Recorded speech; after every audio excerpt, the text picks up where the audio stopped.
and thanks for joining us today on our episode of Feng Shui It. We have an amazing guest with us today. It's Pam Lorentz, and I didn't botch up her name as I always do. But she's here with us to talk to us about cranial sacral therapy today, which is a really cool therapy to receive. So we're going to get into that. But before we go over and talk about cranial sacral therapy, I want to make sure that you hit that subscribe button so that you never miss any episode of our show. And also you can get some cool tips about the information that we're talking about today. And so enough of me talking, let's get to the person of the hour that we want to get all this great information from, Pam. So welcome. Thank you, Ivy. I'm so happy to be here. I'm glad to have you here, you know, because I worked really hard to get you here to talk about this, because this is a topic that a lot of people understand that it's very, like it's a useful type of therapy, but they just don't quite know what it is. So they'll hear me say, I went to cranial sacral therapy, and they're like, oh, that sounds really cool, but what is it? So that's what I want to really talk about today. What is cranial sacral therapy? Because I can't put it into words. I just knew what the experience was, right? So what is this type of therapy? Well, thank you for asking that, because I get the same looks too. Cranial sacral is actually a light touch body therapy. And all that really means is I have hands on your body while you are dressed, and most of the time just lying on a massage table. So you're very comfortable throughout this session, and you feel me with my hands on the back of your body, coming up the spine, and on the front of the body, working up the midline of the body as well. And while I have my hands sandwiching your body, I'm actually feeling what's going on in the tissue. So I'm feeling for places that feel tight, that feel like they're a little bit strained or stressed, or feel congested. And when I say congested, I mean kind of puffy, like there's a lot of fluid underneath it. I think of the body as a water balloon. Right. And so when you hold a water balloon, you can feel all around it and feel what's happening inside of it just by holding your hands over it. It's the same thing with the body. Got you. Okay. Now, this all sounds really cool. It sounds super complicated, and I don't think I'll ever be able to do something like this. I'll just keep coming to see you. But how in the world does someone figure this type of therapy out, and that it would be useful, truly beneficial for us? How did this come up? I mean, did somebody play with water balloons as a kid and was like, oh, let's try this on the body? I mean, but no, seriously. What's kind of the short history of this? Well, cranial sacral therapy actually has a longer history, and it comes out of the study of osteopathy. So when you think of, there's two types of medical doctors. We have the traditional medical doctor, and we have an osteopathic doctor. Osteopathic doctors are trained in looking at the body in a holistic way. So it really began back in the Civil War. Dr. Stills was a medical surgeon at the time, and he was recognizing that things just weren't working the way he expected them to in terms of healing the body. There was a lot of diseases. The answer to injuries was typically amputations. And he had a tragic story in which he lost most of his family due to some diseases at the time. And he began to recognize that we're not helping the body. The body already has the ability to heal itself, right? Exactly. Absolutely. And the things that we are doing more harm in some cases than they were actually benefiting the body. So he began looking at really several principles. And the first one being is that the body in itself is a whole organism. You can't look at one part happening, one knee injury, and not consider it's going to affect everything else. Exactly. Your skeletal alignments and muscular, I mean, all these things, it all interconnects. It all interconnects. So that's the first premise. And the second one is, as we said, that the body can heal itself. Right. We have to allow for the intelligence of the body to do its job. And I'm going to interrupt you there, because I think that's something that I really want our viewers to understand, is that your body has an intelligence of its own. And given all of the things that your body needs in order to work properly, it can completely heal itself from any type of disease and any type of injury. And this is true of all of them. I mean, there's certain steps that we would need to take in order to ensure that the body can do that. But that's the key thing of most of what we talk about for all of these healing therapies, and that is the reliance of the intelligence of the body. Yes. The body knows how to heal itself. It knows what it needs. And unfortunately, we as humans, we're the ones that kind of screw things up, right? So I kind of screw things up when I want to eat a little bit too much sugar, right? Because my body doesn't need all that. So it can't work at its peak performance, basically, is what we're saying, is that when we provide the body with all the nutrients, proper rest, proper exercise, all these little ingredients put together, we're able to really heal ourselves, right? You know, Pam, one of the things that I find interesting is that, and you and I have talked about this before, is that the information that he had about being really relying on the body for that intelligence and for healing itself, this was the time of the Civil War, okay? So this wasn't the time of Googling, this wasn't iPads, I couldn't phone a nurse, I couldn't do any of these things. He really had that insight of saying, look within yourself, and this was not really a belief system in American culture at that time, right? That's exactly true. And in fact, it was the time when we were beginning to pay more attention to the science of, rather than feeling into the wisdom of the body. So Right. It was a huge shift for us to be able to look at things that way. Right. So how does cranial sacral therapy work? Because I felt the light touch. I don't really know what you were doing. I know what I felt afterwards, and I know the great experience I had following it. But how does it work? You know, there's so much that we've yet to learn about all of how it does work within the body, but there are things that we do know. And we do know that with lighter touch, we are able to access a different level of information than we are when we approach the body as something separate from ourselves. When we begin to really pay attention to what the body is trying to teach us and listening to it by a simple light touch, we can gain so much more information. In light touch, I can feel into the tissue of the body. I can feel what's happening underneath the skin. And beyond that, I can feel where there are places of tension, or I would say compression or restriction within the body that I might miss if I'm doing something that's involved in much more gross or superficial movement. Okay. And when you're saying this, something instantly popped in my head, and I thought about a good comparison being to cranial sacral therapy with the light touch being similar with massage therapy, where you kind of go in there and kind of forcing the body to release and you know, move the knots or whatever it is. I don't know. I'm not a massage therapist, but you know, you're kind of going in real forcefully and doing it in the same comparison to the difference between prayer and meditation. In prayer, we're making a request. We're asking for something. In meditation, we take time to be quiet and listen. That's a perfect analogy, because really in cranial sacral work and all kinds of body work therapies, we're there to listen to the body rather than to tell the body what we want it to do. Right.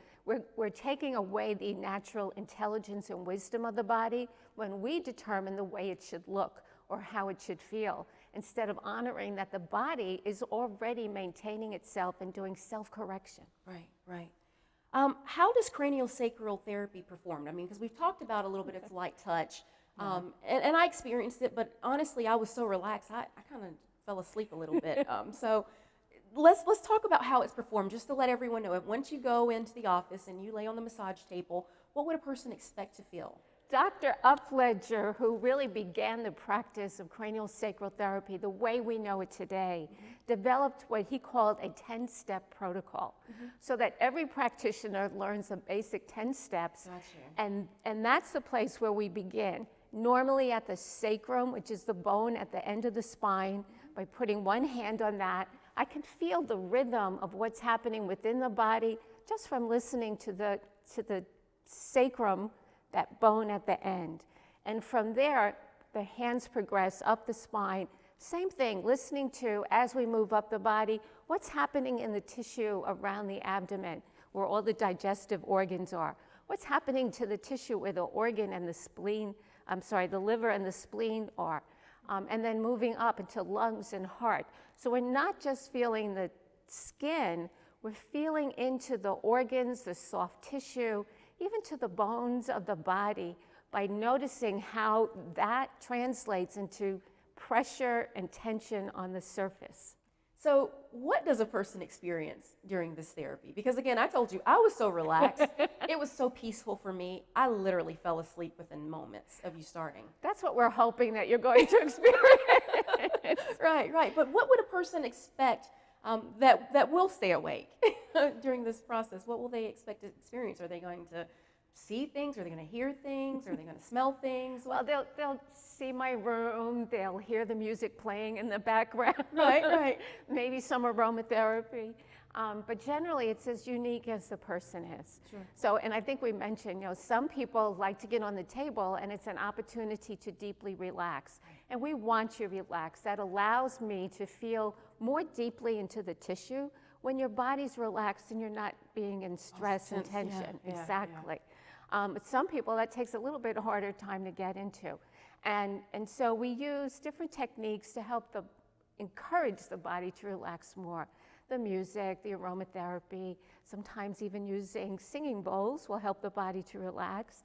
And then generally, once the person gets into that place of relaxation, then they feel what it is to let go. Gotcha. Well, on our busy schedules, we never really remember how good it feels just to surrender the body into just being.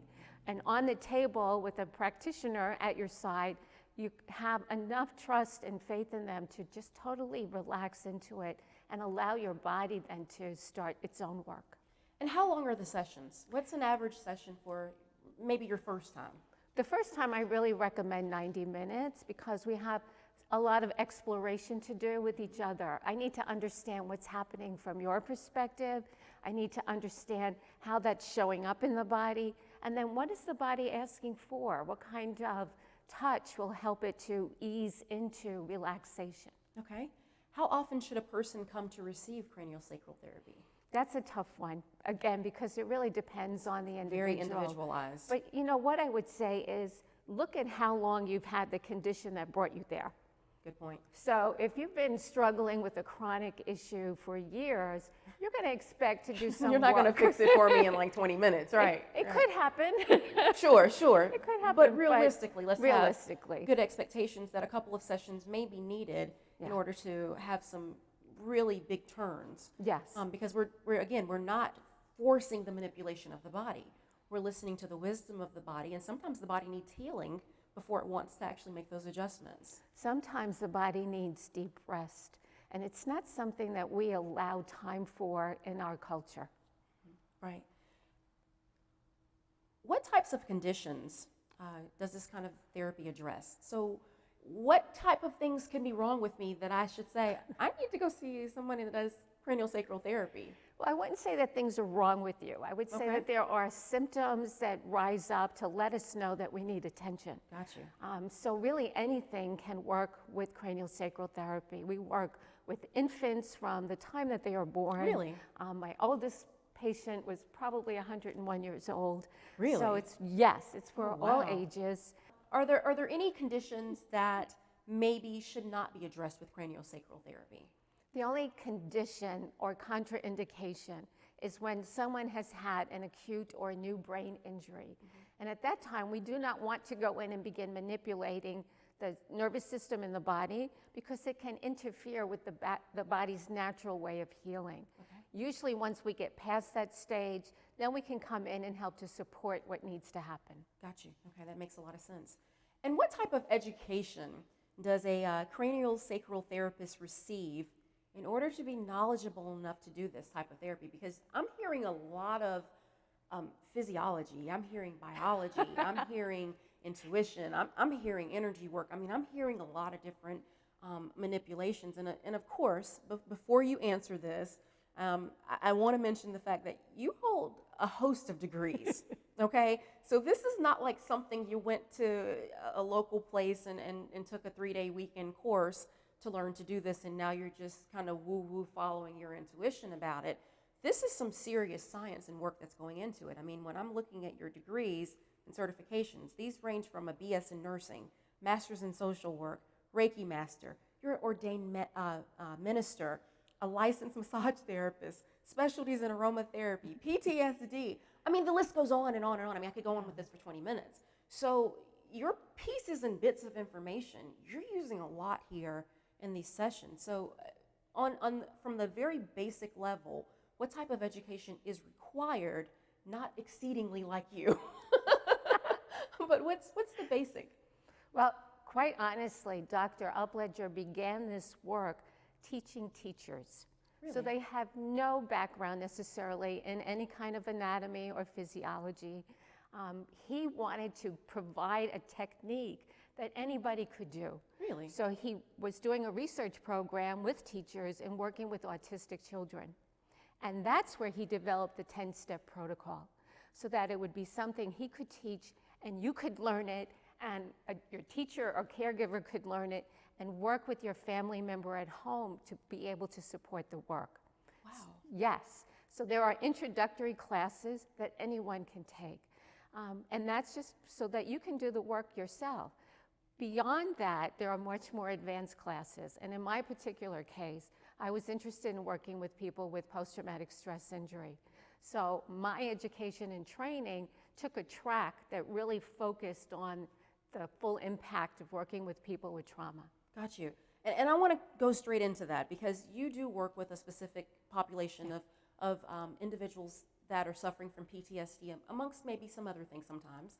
But let's talk about your work with the Columbia Resilience Integrated Health Clinic, because this is some big stuff that you're doing, and it's really advanced, given what most people would expect to be the norm, right? So let's talk about this clinic, because this is good stuff you're doing. Oh, thank you for that.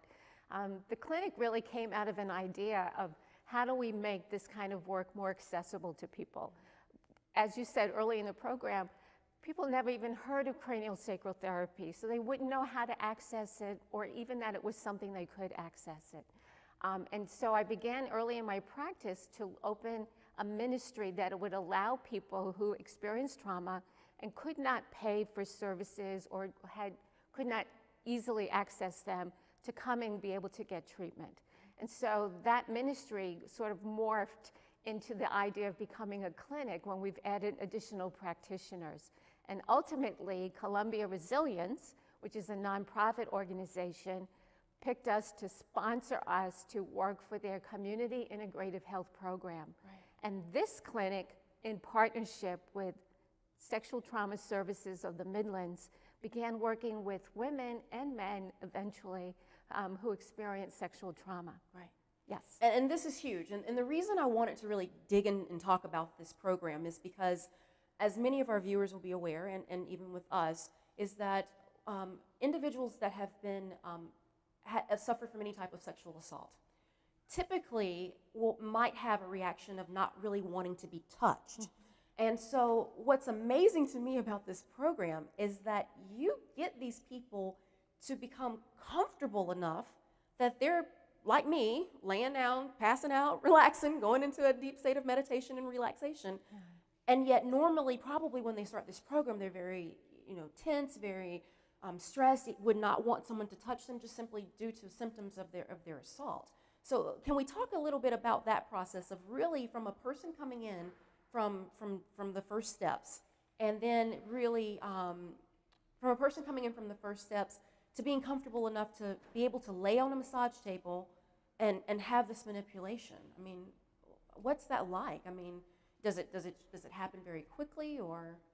Well, as you said, most people come in feeling very guarded, and they're very vulnerable because trauma itself, whether it's a sexual assault or combat or emotional abuse, tends to bring people into a space where they become very isolated, where they sort of draw in on themselves, and the idea of having to do anything outside of that becomes overwhelming. When women come into our clinic, generally they're in that state.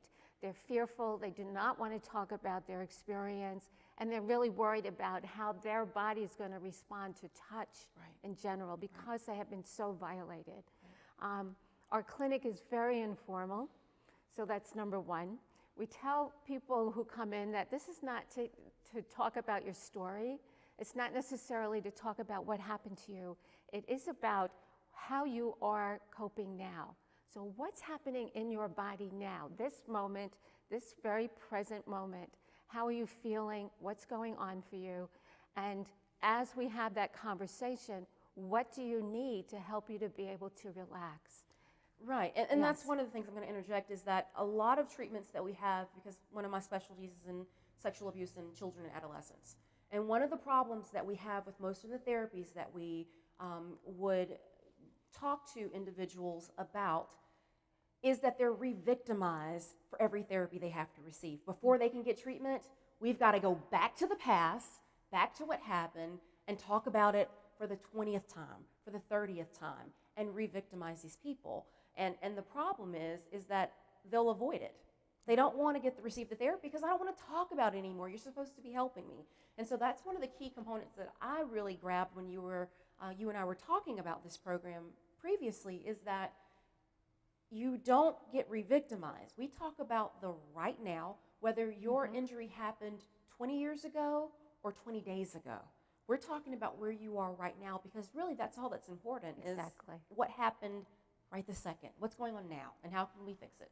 Right, and so once people realize that you're willing to sit and listen to where they are now, that automatically puts them at ease, because here's someone paying attention to you, and not with an agenda to fix anything, but how are you right now? So we begin with that. We usually have a simple meal, and then I will do some aromatherapy. So we use a light scent like orange, just to help calm down the body. We know aromatherapy stimulates the brain centers, but in a way that brings the body into balance. So already we're activating a scent to help calm things.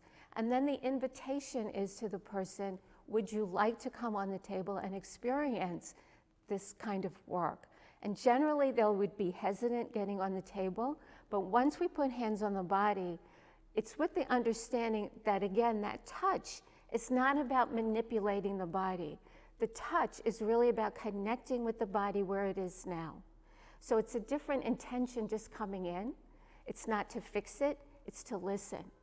And in the listening, people then are able to respond in kind by letting go of some of that guarding. Right. Again, because they know that we're connecting with you individually, not as a fixture, but as a partner. Right. Pam, thank you so much for coming today and talking with us about this. I think you're doing amazing work. I mean, it's truly a blessing to this population to have a resource like this that they can be directed to, that they can participate in. I mean, this is huge and this is key, and hopefully a lot of other cities can look at this program and this model and really incorporate it with their healing process of sexual trauma. Thank you. So thank you so much for coming in today. And thank you all for watching the show. If you want more information on Pam, you can check out our website at FengShuiItIvyEllerby.com. You can get contact information directing you straight to Pam to find out more about what she does. And if you stay tuned, you'll catch your next DIY Designovation tip.